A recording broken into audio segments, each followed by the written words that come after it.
বন্ধুরা, বাচ্চাদের জন্য ঘরোয়াভাবে চিকেন কাটলেট করলাম ঘরের উপকরণ দিয়ে আর কি, যেগুলাই আছে এগুলো দিয়ে নর্মাল কুটে ধুয়ে ভালো করে থেতলিয়ে আপনার লবণ দিয়ে দিলাম।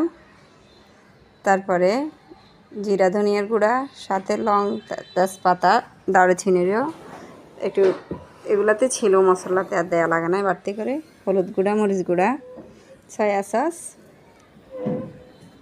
তারপরে আদা রসুন বাটা, এগুলো দিয়ে অল্প অল্প দিয়ে সবগুলোর ভালো করে মেখে নেবেন। টক দই থাকলে দিতে পারেন, না দিলেও সমস্যা নাই। তারপরে পাইফেনে ভালো করে তেল গরম হয়ে গেলে আস্তে আস্তে ছেড়ে দিবেন, ছেড়ে ঢাকনা দিয়ে ঢেকে দিবেন। একদম লো মিডিয়াম আঁচে দিয়ে দিবেন, একটু ধৈর্য ধরে ভেজে নেবেন। একদম হয়ে আসলে একটু লেবু দিয়ে দিবেন।